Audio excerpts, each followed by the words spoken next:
Bienvenida y bienvenido a Perretes, el podcast donde descubrirás cuál es esa raza con la que compartes estilo de vida y carácter.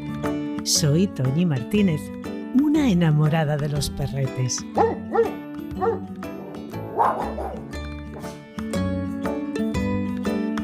Cuatro de cada 5 perros mayores de 3 años enferman por la acumulación de sarro y placa.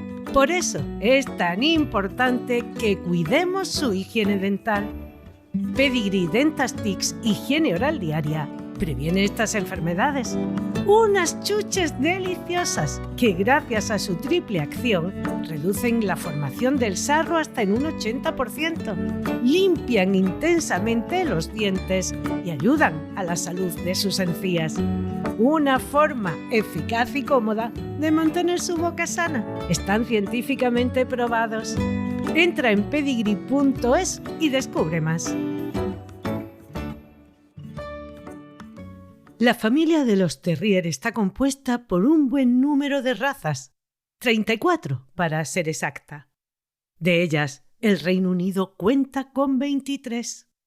De algunas ya te he hablado, como es el caso del Jack Russell, el Westie, el Yorkshire o el ratonero bodeguero andaluz. Hoy te hablaré del Fox Terrier, tanto en su variedad de pelo duro, también llamado pelo de alambre, como de pelo liso.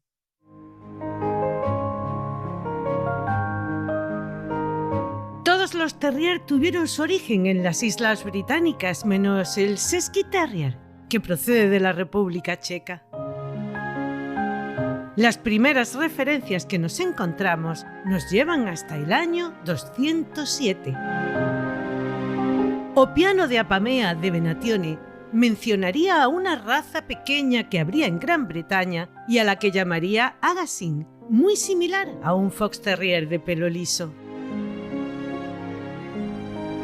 El encargado de las cuentas del rey Eduardo I, el conde de Monteith, se cuenta que tendría una muy buena línea de terriers con los que cazaría todo tipo de animales y que estos serían especialmente habilidosos para la caza del zorro.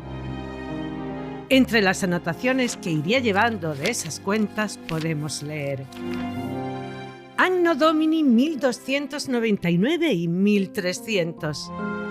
Pagado a William Foxhand, el cazador real de zorros en bosques y parques, para sus propios salarios y los salarios de sus 2 muchachos para asumir el cuidado de los terrier, 9 libras y 3 chelines. Pagado lo mismo por el gasto de un caballo para llevar las redes. Marco Polo, el más que conocido mercader veneciano, que estaría 17 años junto al emperador mongol Kublai Khan y que participaría en sus cacerías, relataría que este contaba con varios terrier entre sus 5.000 perros de caza. En el poema de mediados del siglo XIV del escritor James de Vigne, Sur les Cases, también hablaría de terriers al referirse a uno de los perretes que perseguía a sus presas adentrándose en las madrigueras. Eduardo, duque de York, a principios del siglo XV, en un tratado sobre la caza, escribiría sobre las razas que en esos momentos serían empleadas y en el que también haría mención a ellos. En 1486, Julia Berners, abadesa de Sopwell, escribiría un libro sobre la montería, donde describiría la forma de trabajar de los terrier. En 1570, el Dr. Caius, en su libro Perros ingleses, nos hablaría de unos perretes humildes que viven en los techados y que tendrían por alimento lo que les sobraría a la clase alta, los sabuesos. También diría que tenían un carácter un tanto gruñón, que se les consideraría perros de mozo de cuadra y que se les llamaría terrier por su habilidad para arrastrarse por la tierra, meterse en las madrigueras, morder a tejones y zorros y sacarlos de ellas, a los que se les llamaría terrores. En la traducción que más tarde haría Fleming del libro del Dr. Caius, este les llamaría terrars. Nicholas Cox, en su libro Gentleman Recreation, en 1667, escribiría sobre que habría dos tipos, uno de pelo corto, pequeño de tamaño, con las patas más o menos torcidas, y otro de patas largas y pelo áspero. En 1700, el pintor austriaco Felipe de Hamilton, especializado en animales y escenas de caza, los plasmaría muy similares a los que hoy conocemos. En el Exportman Dictionary sobre 1735 se diría: un tipo de perro utilizado solo o principalmente para la caza del zorro o el tejón. Se mete en las madrigueras y muerde a estos animales, ya sea destrozándolos con su dentadura o tirando de ellos y sacándolos de su agujero por la fuerza.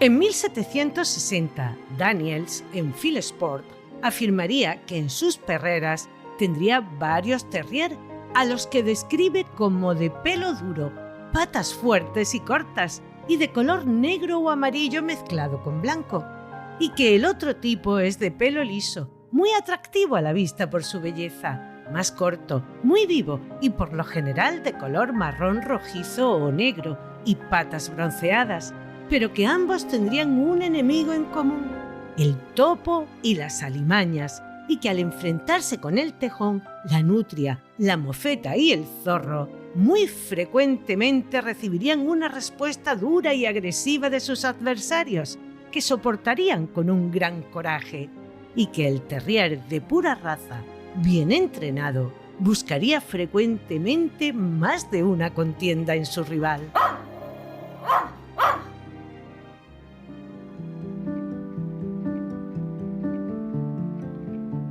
Todos los terrier provienen del mismo tronco, de un antepasado común, aunque llegar hasta su origen es bastante complicado.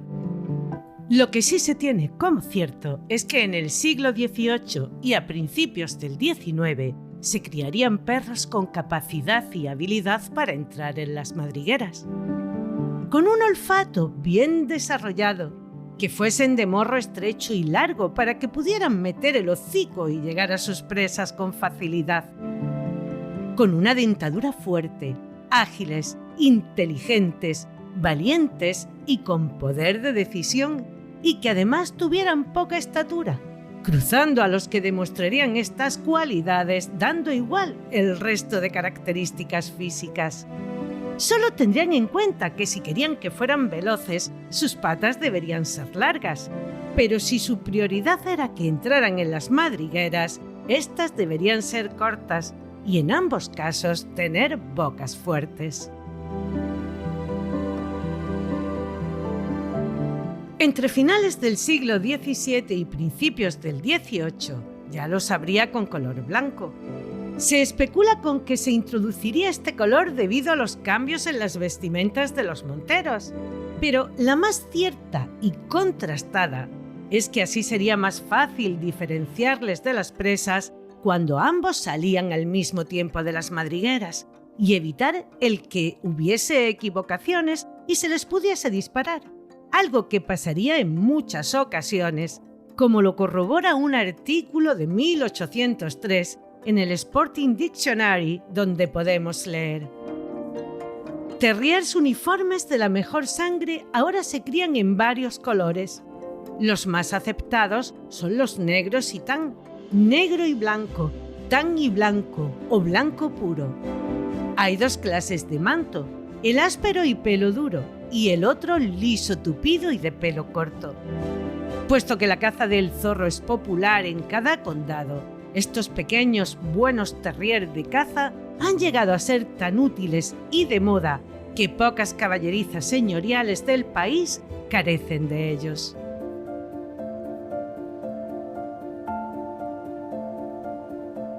En el siglo XIX, a los terrier se les dividiría en dos tipos: los de capa dura y pata corta, por lo general criados en Escocia, y de pata larga y de pelo liso criados en Inglaterra. Es bastante probable que en el fox terrier de pelo liso haya sangre del terrier negro y fuego de pelo liso de Gales, Derbyshire y Durham, de Bull Terrier, Greyhound, Beagle y del antiguo terrier inglés blanco. En los de pelo duro, del terrier negro y fuego de pelo duro, y más tarde cruzados con el fox terrier de pelo liso, con lo que el pelo duro se volvería algo más elegante. También reduciría su tamaño. Se les vería en el norte de Inglaterra y al sur de Gales. A los de pelo liso en toda Inglaterra. Al principio, cuando se cruzaba a los de pelo liso y a los de pelo duro, se podía obtener ambos tipos de capa en una misma camada. Existe también la teoría de que en sus inicios estaría el hoy extinguido terrier inglés negro y fuego, al que cruzarían con Teckels, transmitiéndole a estos su cualidad de perseguir a los zorros y colarse en sus madrigueras, con Beagles y Foxhound para mejorar su capacidad de rastreo y para darle velocidad con galgos ingleses y whippets.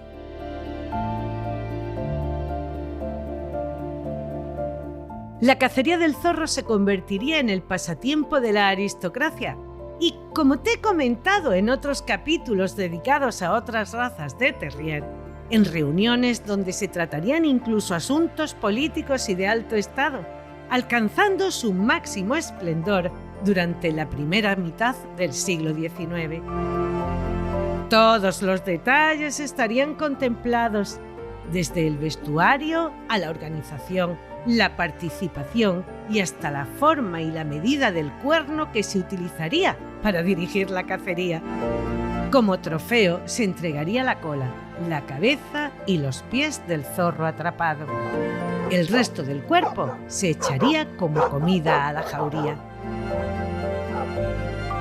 Al parecer, los primeros ejemplares nacerían en las haciendas de caza, donde se buscaría un perro capaz de trabajar en la cacería del zorro junto a los sabuesos. Estos los sacarían de sus madrigueras, llegando incluso a escarbar nuevas bocas gracias a su capacidad olfativa a través de la tierra, para que los foxhound y los cazadores se hicieran con ellos. Según el reverendo Rosalind Bruce, secretario de la Asociación de Fox Terrier de pelo liso y el primer estudioso de la raza, hasta 1850 no hay nada 100% veraz sobre su existencia. Lo que habría sería el resultado de cruces entre los terrier de Cheshire y Croftsshire con Beagle, por lo que su descendencia sería de patas más cortas y más regordetes, pero muy aptos a la hora de desarrollar sus labores, lo que atraería a los cazadores que los criarían con esmero y cierta competencia entre ellos.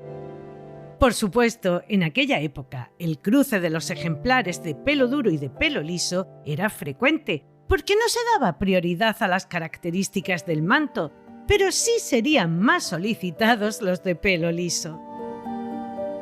La mayoría de los estudiosos de la raza coinciden en que el primer ejemplar de pelo duro registrado fue Old Tip, criado por Tom Kendall en Yorkshire, y al que se le considera un pilar de la raza por la influencia que dejaría en la actual. Las competiciones de morfología, a las que comúnmente llamamos de belleza, serían las que convertirían al antiguo Fox Terrier, criado únicamente para el trabajo, en un elegante perrete. El 28 y 29 de junio de 1859 tendría lugar la que se celebraría por primera vez en Newcastle, pero solo admitirían pointer y setter, registrándose 60 ejemplares.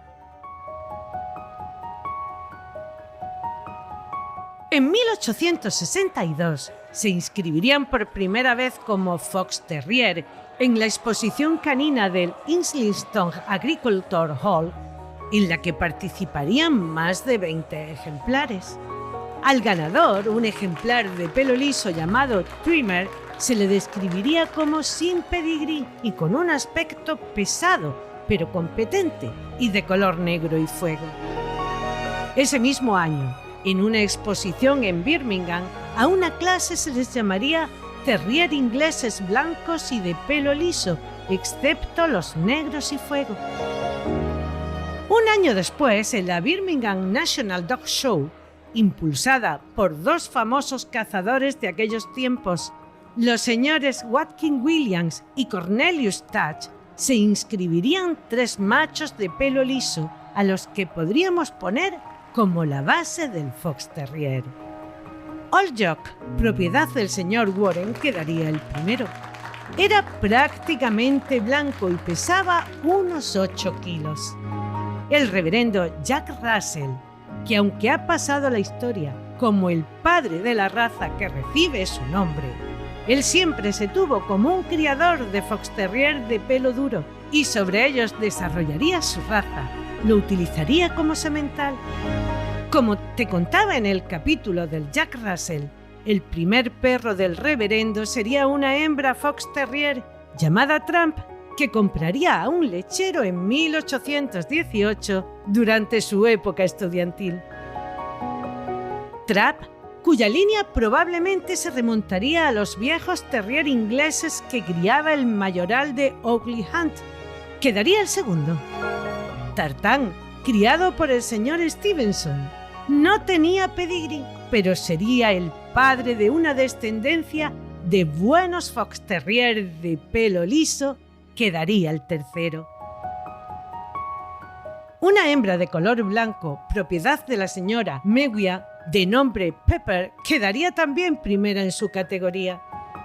Más tarde la compraría el coronel Kors y con ella establecería una extraordinaria línea de caza. Los criadores de pelo duro entenderían que sus perretes también podrían tener estos mismos reconocimientos que estarían obteniendo los de pelo liso. Harding Jocks, con el afijo Boat, y William Carrick, con el afijo Carley, comenzarían a seleccionar sus ejemplares con este propósito, participando con relativo éxito en las exposiciones. El Fox Terrier pasaría a ser la principal raza en número de inscripciones en las exposiciones inglesas y adquiriría una gran popularidad entre todas las clases sociales.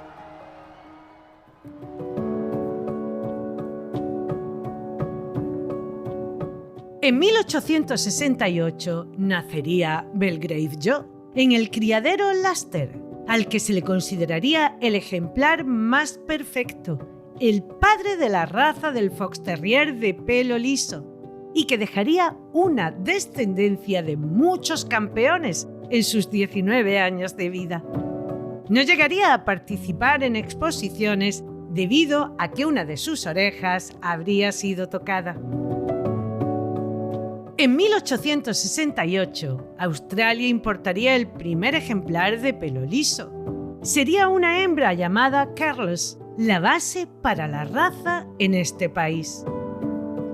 En 1869, 7 años más tarde de que se le diera una clasificación a los de pelo liso en las exposiciones de morfología, se crearía una para los de pelo duro, creciendo tanto la presentación de ejemplares como de la cría a partir de 1870, y las viejas líneas de cráneos anchos, orejas pesadas y cuellos cortos se verían apartadas por estas otras más elegantes y evolucionadas, de cuerpo corto y profundo, miembros rectos, buen hueso y cuartos traseros musculosos y fuertes, sin abandonar, eso sí, su buen carácter y actitud. En 1872, en la Exposición Canina de Nottingham, 276 Fox Terrier serían inscritos, de los cuales 109 serían hembras. En 1873, en el Crystal Palace, habría por primera vez una clase para el Fox Terrier de pelo duro. En 1874 se crearía el Kennel Club de Inglaterra, con el objeto de promocionar y llevar a cabo el registro de los árboles genealógicos de los perros de raza.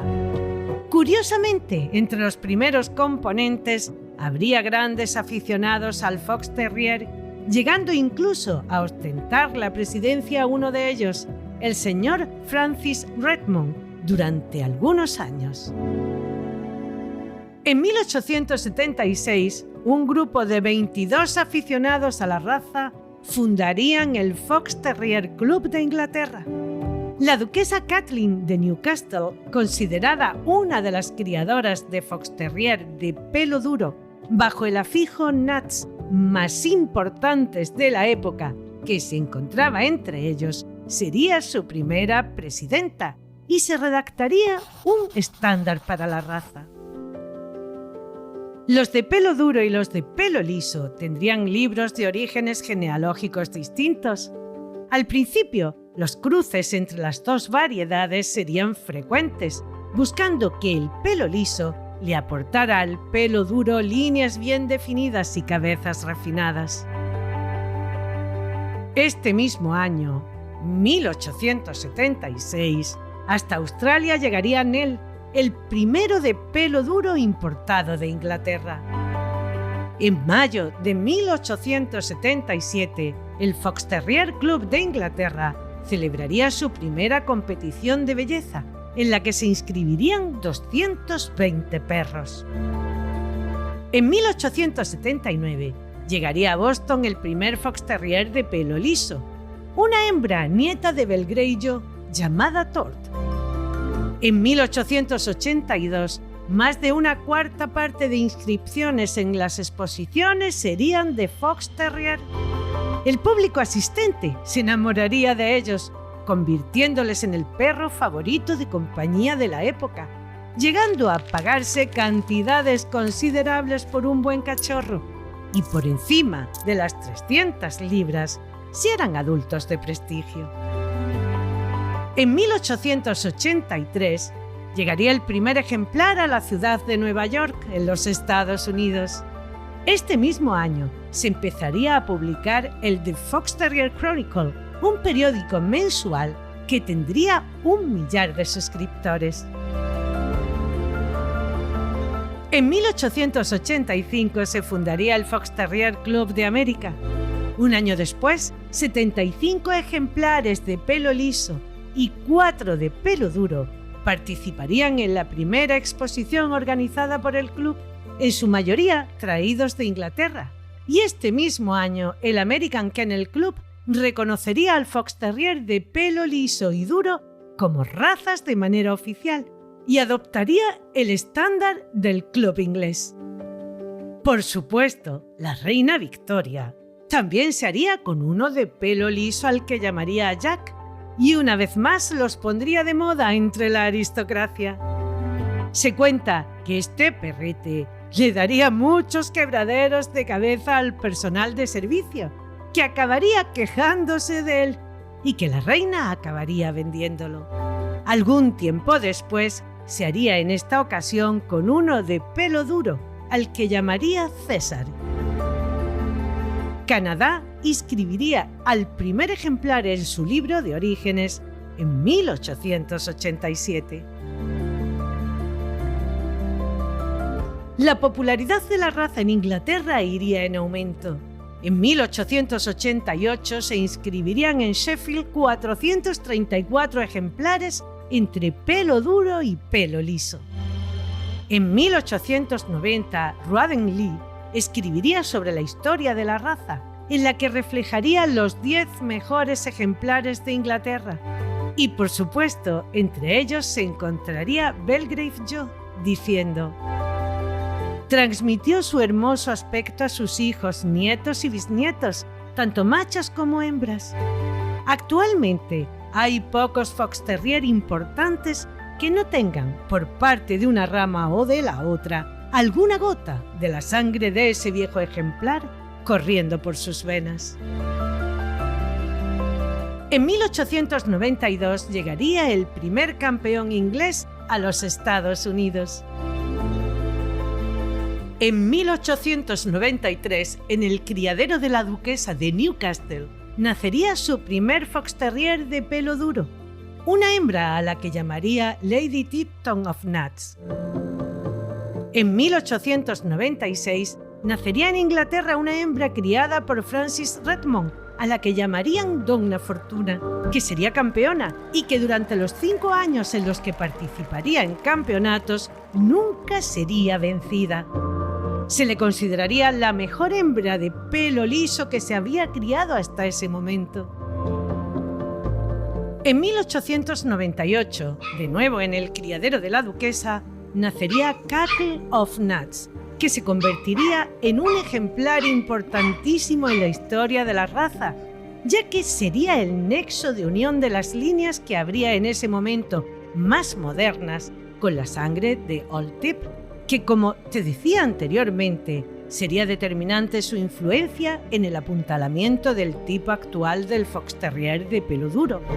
Serían varios ejemplares de ella los que dejarían huella en la raza, destacando entre ellos Comedian. En 1899, el esqueleto de Belgrave Joe sería regalado al Kennel Club por la viuda de su último propietario, Luke Turner, siguiendo los deseos de su esposo. Durante 50 años estuvo expuesto en una vitrina con una inscripción en la que se podía leer: el famoso Fox Terrier Belgrave Joe, fallecido a la edad de 19 años el 15 de enero de 1888. Uno de los últimos y más importantes representantes de la célebre estirpe de Belvoir, de la cual descienden muchos de los mejores Fox Terrier, descrito merecidamente como uno de los grandes pilares del libro genealógico en relación a su raza. En los últimos años del siglo XIX y primeros del XX, Francis Redman y Robert Vicary harían una gran aportación a la raza. Nunca llegarían a cruzar entre sí a sus ejemplares debido a la competencia que se establecería entre ellos, pero esta rivalidad daría lugar a que criaran extraordinarios ejemplares. Redman conseguiría decenas de campeones entre los años 1881 y 1922 de pelo liso, pero también, aunque en menor número, de pelo duro. A todos los ejemplares nacidos en su criadero les pondría nombres que comenzarían por la letra D. Vicary, por su parte, haría exactamente igual, pero con la letra V. A principios del siglo XX, los de pelo duro se convertirían en los más apreciados por las gentes acaudaladas. Su pelo permitía hacerle arreglos con los que se les vería mucho más atractivos a la vista, preferencia que se mantiene actualmente, contando con un mayor número de ejemplares que los de pelo liso. La Primera Guerra Mundial provocaría el que el número de nacimientos en todas las razas bajara considerablemente, pero los pocos criadores que continuarían se fijarían un claro objetivo: buscarían la calidad y no la cantidad, dando lugar a un alto nivel en la raza. El 22 de enero de 1913, después de que se efectuara una consulta, se llegaría a la conclusión de crear una asociación dedicada únicamente al Fox Terrier de pelo duro. Se celebraría la primera reunión en el Gran Hotel de Birmingham, en la que se acordaría formar la Asociación del Wild Fox Terrier. El 12 de febrero, en la exposición de Kraft, se llevaría a cabo la primera Junta General, realizando su primera monográfica el 28 de octubre en Master, en la que se inscribirían 858 ejemplares que serían juzgados por los señores Rapper y Vicary. Matford Beck, una hembra, subiría al podio como el mejor ejemplar de toda la exposición. Después de conseguir 5 certificados para el campeonato en su país, marcharía a Estados Unidos, donde pasaría a formar parte del criadero de George W. Quinter.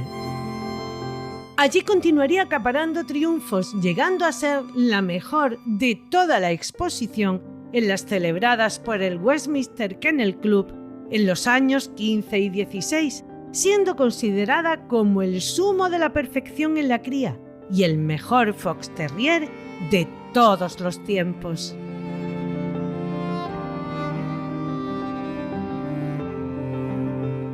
En los años 20, el señor Percy criaría al campeón Warrington Braingroom, que sería exportado a los Estados Unidos. Dejaría allí un legado de 8 campeones y de otros muchos en Inglaterra. Entre ellos estaría el gran campeón Fountain Crusader, al que llamarían el perro del pelaje fabuloso.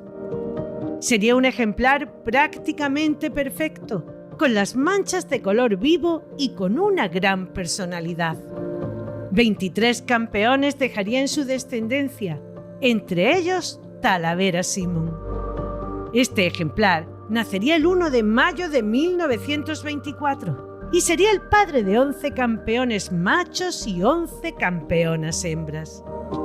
En su descendencia habría muchos perros de exposición y sementales en Gran Bretaña y Estados Unidos.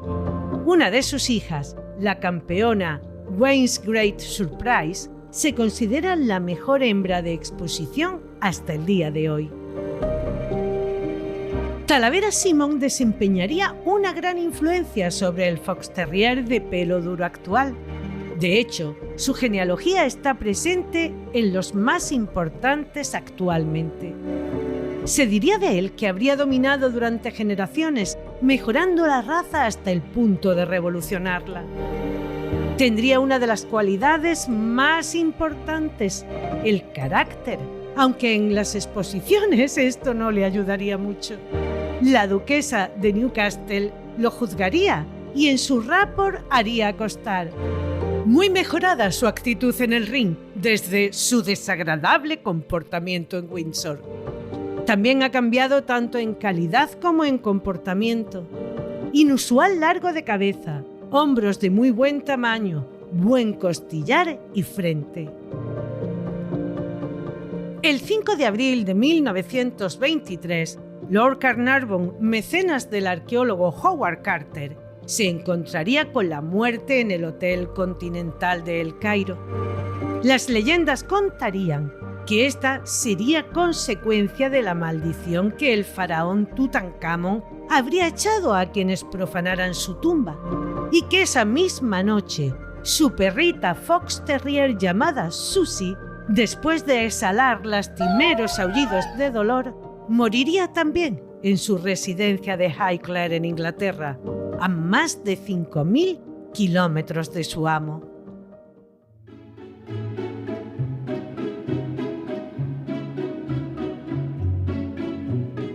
Los aficionados estadounidenses que importarían estos primeros ejemplares serían gente de buen nivel económico que les permitiría hacerse con los mejores criados en Reino Unido. Con los perretes también llegarían expertos handler que los presentarían con maestría en las exposiciones caninas. Percy Roberts sería uno de ellos, que acabaría siendo un gran juez y al que se le consideraría uno de los grandes personajes de la cinofilia del siglo XX. En 1929, en la exposición canina organizada por el Westminster Kennel Club, se inscribirían 306 Fox Terrier y en la de 1934, el campeón de pelo liso, Fornell Spicy Beds of Haleston, propiedad de Stanley Haley, sería el mejor perro de la exposición. En la de 1937 lo conseguiría otro de sus campeones, Fornell Spicy Peas. El dibujante belga Hergé publicaría ese mismo año, 1929, unas tiras de cómics a las que llamaría Las aventuras de Tintín y Milú, inspirándose en su perro, un Fox Terrier de pelo duro, convirtiendo a la raza en la favorita de los niños del mundo. En 1930, la raza habría experimentado tal éxito que sería frecuente verlos en la publicidad, el cine y tiempo después en la televisión. En 1932 nacería la Asociación del Smooth Fox Terrier, dedicada exclusivamente al Fox Terrier de pelo liso.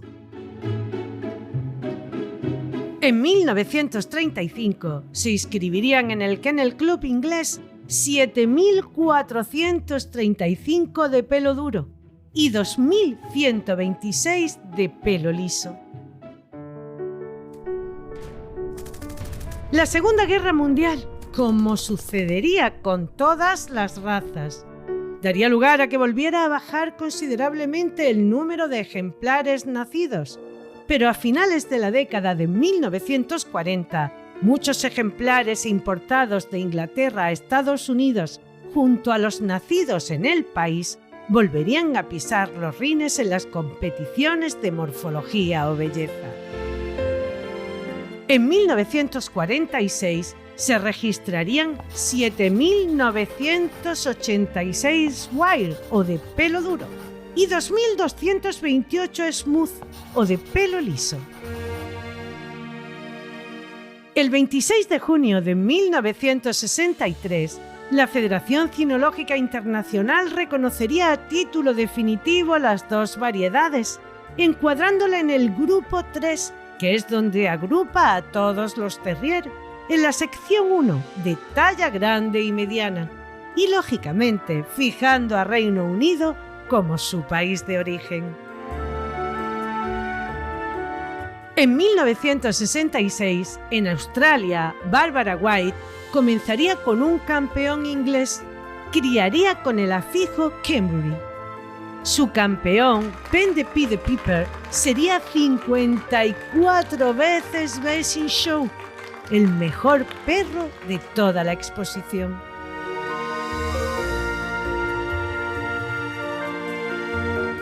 Estos excelentes atletas, comediantes naturales y encantadores compañeros de casa, como los describe el American Kennel Club, se han extendido por prácticamente todo el mundo, desde su país natal hasta el lejano oriente.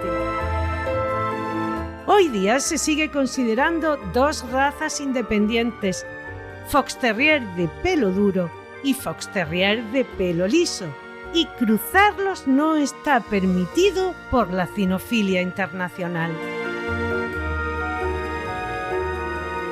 La Federación Cinológica Internacional los describe en ambos casos como unos perretes activos, de movimientos rápidos, expresión vivaz, siempre a la expectativa, amistoso, extrovertido e intrépido.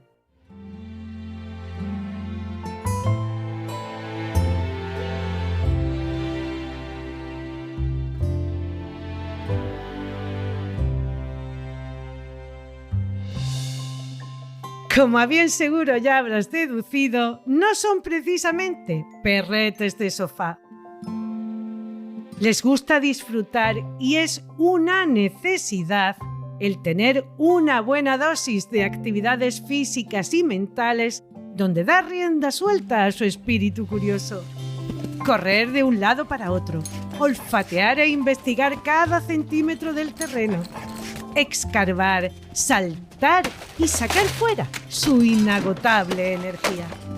Que les arrojes una y otra vez a la pelota que él te traerá con toda la alegría de estar realizando un trabajo bien hecho, o practicar deportes como la obediencia, el agility o el freestyle combinan a la perfección ese ejercicio físico y mental.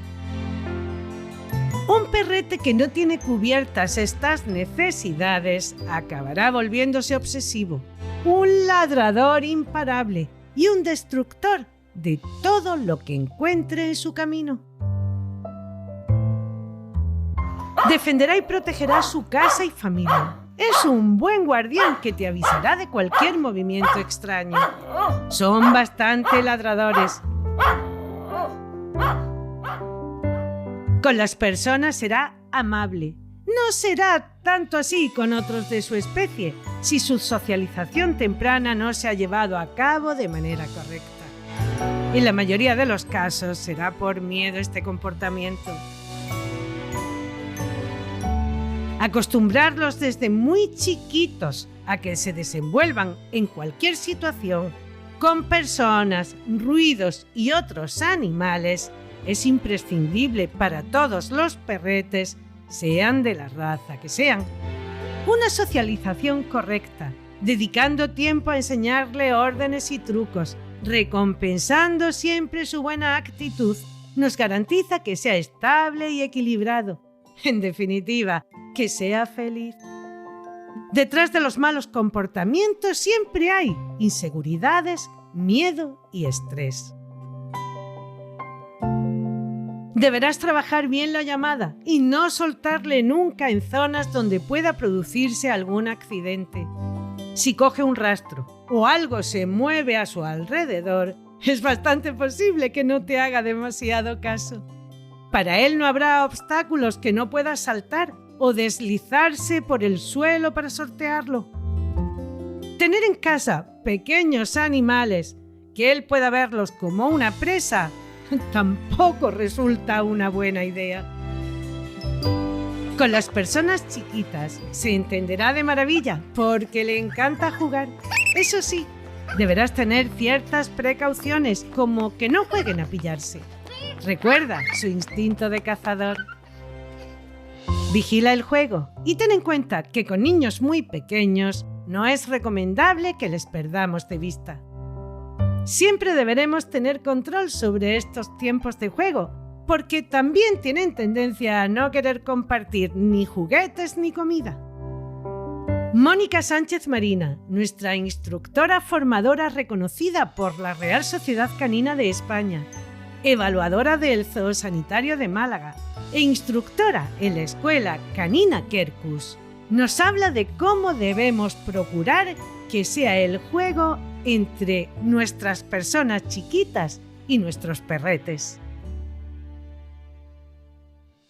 Cuando tenemos niños en casa es muy importante que el perro sea capaz de regular sus nervios. ¿Por qué? Pues porque un perro con una pelota o con un juguete que le guste mucho se va a poner muy nervioso y no es que nos quiera morder al niño, es que el niño no va a calcular que el perro se está poniendo nervioso y se puede llegar a un bocado, igual que con otro niño. Si dos niños se ponen muy nerviosos, pues al final a alguno se le va la manilla.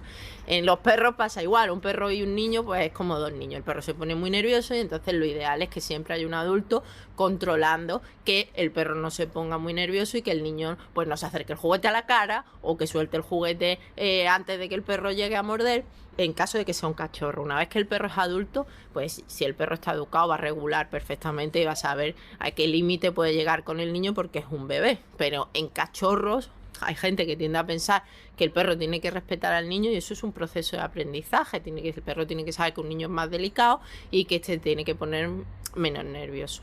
Cuando el perro es adulto no hay mayor problema si está educado, el perro solo va a regularse. Pero sobre todo en cachorros es muy importante que siempre haya un adulto para que cuando los nervios pasan de un límite volvamos a bajarlos y pongamos nosotros orden. No hay que olvidar nunca que son dos niños, dos seres muy infantiles y que hay que, como tú no dejarías a dos niños solos, pues tampoco debes dejar a un cachorro y un niño solo. Muy inteligente, aunque algo cabezota y siempre con ganas de complacerte, aprenderá rápidamente lo que te propongas enseñarle.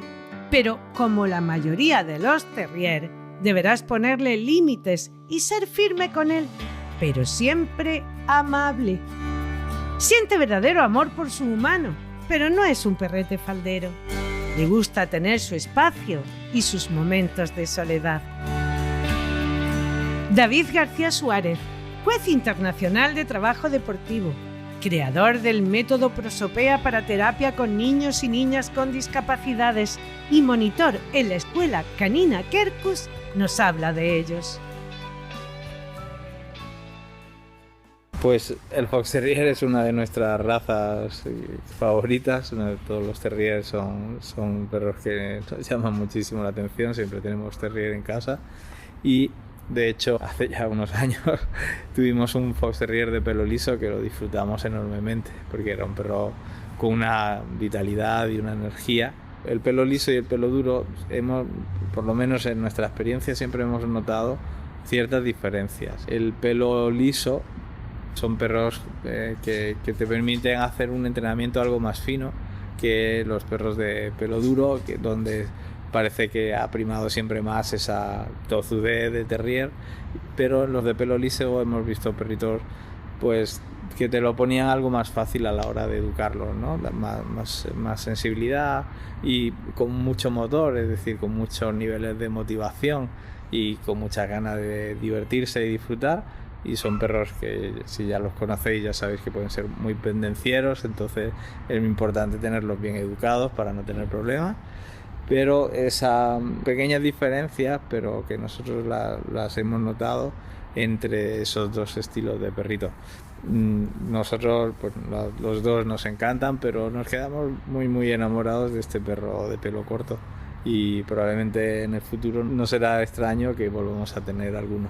Son perros que, ya sabéis, el hecho de tener un terrier, cuando te sale un buen terrier, tiene que ser animales con una capacidad impulsiva muy alta y ser muy obsesivos, con lo cual para tenerlos bien educados es muy importante que la fase donde les hacemos pensar y desarrollamos ese autocontrol es muy importante. Son perros que dentro del entrenamiento es complicado, porque esa parte donde tenemos que saltar de la parte social y hacerlos muy pensadores para desarrollar bastante autocontrol, es una parte que hay que hacerla con bastante paciencia y realmente no saltarse pasos, ¿vale? Pues son perros muy fuertes, entonces si los dejamos solamente en una parte social y nos creemos un poco este concepto, que ya sabéis que nosotros no lo practicamos demasiado, estos conceptos de trabajar a los perros por liderazgo y cosas así, con estos perros te puedes complicar bastante. Entonces son perros que hay que educarlos y hay que hacerlos pensar mucho, y que de realmente conocer bien las cosas generamos autocontrol, y de ese autocontrol ya creamos la educación, ¿vale? Pero son para mí unos perros fantásticos, pero que son perros para personas que sepan que se pueden encontrar. Como siempre le digo en muchas razas, ¿no? Si te sale un buen Fox Terrier, pues tienes un problema, porque tienes un perro súper intenso, con una energía fantástica, pero hay que saber pilotarlo, ¿eh? Porque son perros con un motor estupendo. Pero ya te digo, son perros que antes sí los veíamos mucho, pero ahora se ven mucho menos. De hecho, se ve con más frecuencia casi más pelo liso ahora que pelo duro, por lo menos en nuestro entorno y como clientes de la escuela. A primera vista, observamos que es un perrete activo y alegre, de pequeño volumen, en el que se combinan huesos de buena sustancia y una gran fortaleza física, nunca pesado ni tosco. Su estructura presenta un equilibrio perfecto, particularmente en lo que se refiere a las proporciones entre el cráneo y el hocico, y de igual manera entre la altura a la región de la cruz y el largo del cuerpo, desde la punta del hombro hasta la punta de la nalga, que parecen aproximadamente iguales, y es capaz de cubrir mucho terreno. La parte superior del cráneo es casi plana, ligeramente en declive, y su anchura decrece gradualmente hacia los ojos. Casi no hay diferencia entre el largo del cráneo y del hocico. El hocico se afina gradualmente desde los ojos hacia la nariz y se hunde ligeramente en su unión con la frente, pero sin ahuecarse o inclinarse bruscamente debajo de los ojos, donde debe ser lleno y bien modelado. La trufa es negra. Maxilares fuertes con una perfecta, regular y completa mordida en tijera, es decir, que la cara interna de los incisivos superiores esté en contacto estrecho con la cara externa de los incisivos inferiores y los dientes colocados perpendicularmente en los maxilares.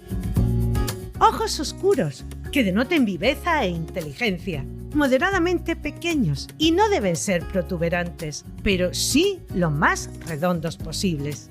Colocados no muy distantes entre sí, ni muy arriba en el cráneo ni muy cerca de las orejas, que serán pequeñas y tendrán forma de V y de un grueso moderado, elegantemente dobladas y cayendo hacia adelante cerca de las mejillas. El doblez de la oreja bien arriba del nivel del cráneo. El cuello terso, musculoso, de longitud moderada, sin papada. Se ensancha hacia los hombros, presentando una curvatura elegante cuando se le mira de costado. La espalda corta, recta y fuerte, sin asomo de debilidad. Un lomo poderoso y ligeramente arqueado. La región renal debe ser muy corta. Pecho profundo, costillas anteriores moderadamente arqueadas y las posteriores profundas y bien arqueadas. Cola de inserción alta, de porte erecto, sin curvarse sobre el dorso o enroscarse. Con buena potencia y buen largo para mantener apariencia de buen balance. Vistos desde cualquier lado, los miembros anteriores deben ser rectos, con buena estructura ósea en toda su extensión. Los codos deben de ser perpendiculares al cuerpo, que no obstaculicen el movimiento, y llevados rectos cuando el perro está en movimiento, con pies redondos, compactos, con almohadillas plantares pequeñas, fuertes y gruesas. Dedos moderadamente arqueados, sin girarse hacia adentro o hacia afuera. Los posteriores fuertes, musculosos, sin demasiada angulación y pies redondos, compactos, con almohadillas plantares pequeñas, fuertes y gruesas. Dedos moderadamente arqueados, sin girarse hacia adentro o hacia afuera. Cuando le vemos moverse, las extremidades anteriores y posteriores van rectas hacia adelante y paralelamente. Los codos se mueven perpendicularmente al cuerpo, sin interferir con el movimiento. En los de pelo liso, este es aplanado, corto, duro, denso y abundante. El vientre y la parte interna de los muslos deberán estar cubiertos de pelo. En cuanto al color, el blanco siempre ha de predominar y les podremos ver blanco total, blanco con manchas color fuego, negro y fuego o manchas color negro. Las manchas atigradas, rojas o color hígado son altamente indeseables. En el caso de los de pelo duro, este será denso, de textura áspera. Su largo varía de 2 centímetros en los hombros a 4 en la región de la cruz. La espalda, las costillas y las extremidades posteriores deben tener una capa de subpelo corto y más suave. El pelo de la espalda y las extremidades posteriores es más duro que en los costados. En los maxilares debe ser crespo y de largo suficiente para darle al hocico aspecto de fuerza. Y en los miembros debe ser denso y crespo también. En el color deberá predominar el blanco con manchas negras, negras y leonado o leonado. Las manchas de color atigrado, rojo hígado o azul pizarra son indeseables. En cuanto a los cuidados de su piel y pelo, en los de pelo liso deberás cepillarle con un guante de goma o látex y a los de pelo largo con una carda suave. En ambos casos siempre ayudándote de un buen acondicionador que le mantenga bien hidratado. A la hora del baño, a los de pelo liso deberás ponerle un champú de hidratación intensa y a los de pelo corto de baja hidratación que mantenga la textura dura de su pelo. Deberás tener cuidado con que sus barbas se manchen y mojen lo menos posible, para que no se les oxide el pelito, y lávalas al igual que las patas cada vez que se ensucien. Tanto en un caso como en el otro, el champú deberá tener un pH 7, que es el que se corresponde con la piel de los perretes, y nunca que contengan ácidos o aceites sintéticos que acaben amarilleando el blanco. Una vez bien enjuagado, ponle un hidratante. Los de pelo duro ponlo solo en las barbas y en las patas. Déjalo el tiempo que indique el fabricante y vuelve a aclararle. En época de muda, báñale cada semana. Eso ayudará a que se deshaga más pronto del pelo muerto y el nuevo nazca más pronto y más bonito. Sécalo con aire templadito. Revisa sus oídos y el largo de sus uñas. A los de pelo duro también se les puede aplicar la técnica del trimming, que consiste en el arrancado manual del subpelo, pero hay que saber bien cómo hacerlo. Así que te recomiendo que busques una peluquería especializada que además sepa esculpir el pelo duro, realizando esos preciosos arreglos que lo hacen tan vistoso y bonito. Y recorta los pelitos que crecen entre sus almohadillas para que no se resbale en suelos lisos. Lo que le demos de comer también influirá sobre el aspecto de su pelo y de su salud en general. Busca un pienso que le aporte toda la energía que necesita, rico en proteínas y nutrientes de buena calidad, aptos para el consumo humano todos sus ingredientes, bien balanceado, que contenga condoprotectores y ácidos grasos de buena calidad. Alimentarles correctamente es el mejor seguro de vida que podemos ofrecer a nuestro perrete. Gozan de muy buena salud en líneas generales. Muy pocas son las enfermedades que se ven con frecuencia en ellos y ninguna asociada directamente, aunque puede aparecer de tarde en tarde algún ejemplar que padezca necrosis de la cabeza del fémur, al igual que en otras razas pequeñas, dermatitis atópica, luxación del cristalino que se presenta con cierta frecuencia, cataratas que pueden ser o no de origen genético, sordera que puede aparecer en los de color blanco, dislocación del hombro, epilepsia e hipotiroidismo en los de pelo duro.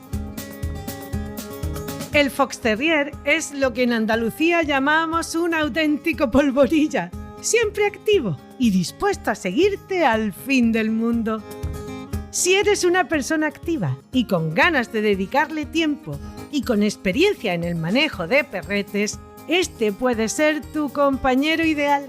Pero busca siempre un buen criador o criadora, que lo haga en familia, que se preocupe de realizar correctamente su socialización temprana, que no te entregue al cachorrete antes de las 10 semanas, con sus vacunas y desparasitaciones correspondientes a la edad, e inscrito en el libro de orígenes de la Real Sociedad Canina de España, o en aquella que, dependiendo del país, se encargue de ello. El pedigrí no es un capricho ni un esnovismo, es el árbol genealógico de cada cachorrete y la garantía de que se ha hecho de una manera correcta un cruce, garantizando su salud, carácter y ajustándose a su estándar. La esperanza media de vida de estos simpatiquísimos torbellinos está en torno a entre los 12 y 14 años. Su estándar nos dice que la altura no deberá ser superior a los 39 centímetros en los machos y que las hembras deben de ser algo más pequeñas. En los de pelo liso, el peso deberá estar entre los 7,5 kilos y los 8, y en las hembras entre los 7 y 7,5. En los de pelo duro, en el caso de los machos, estará en los 8 kilos 250 gramos y algo menos en el caso de las hembras. Rafael Fernández de Zafra, nuestro juez de la Real Sociedad Canina de España, abogado, amante y estudioso del perro y en particular de las diferentes razas, nos cuenta hoy la verdadera historia del perrito de aquellos gramófonos de la marca La Voz de su amo.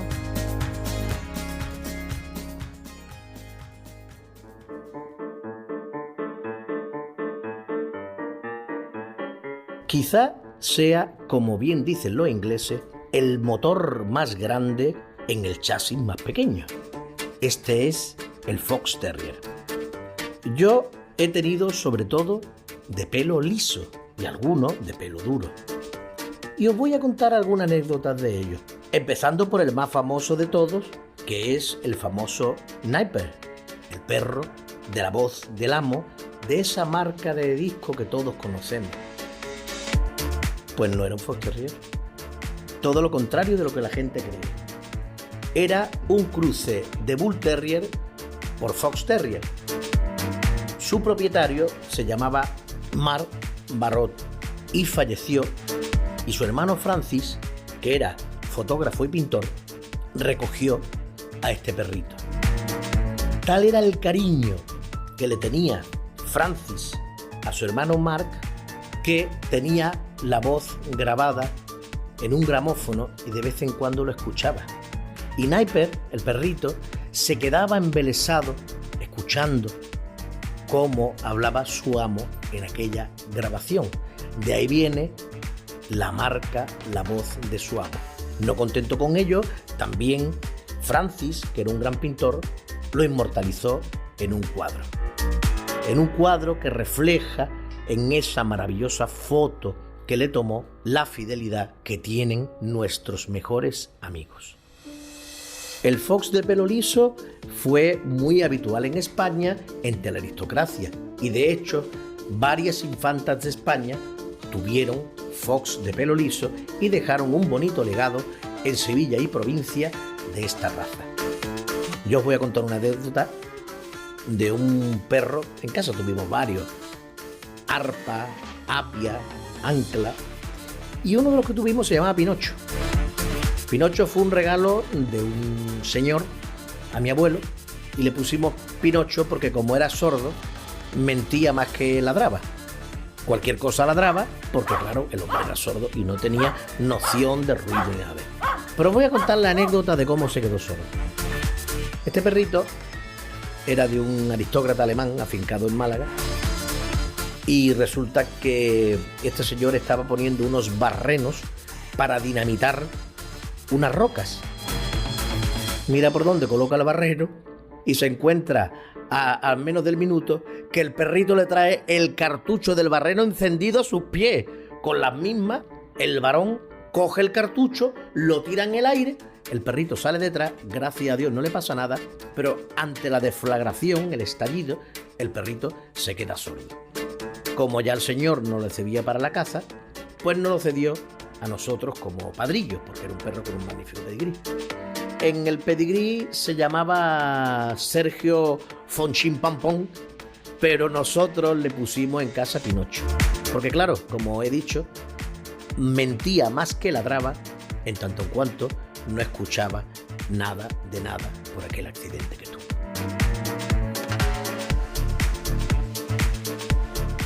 Espero que hayas disfrutado con todo lo que te he contado. Que si no la conocías, sea una buena aproximación. O si ya la conocías, hayas descubierto alguna cosilla más. En el próximo capítulo te hablaré de un perrete cordobés, pero no de la Córdoba andaluza, sino la del otro lado del charco, el dogo argentino.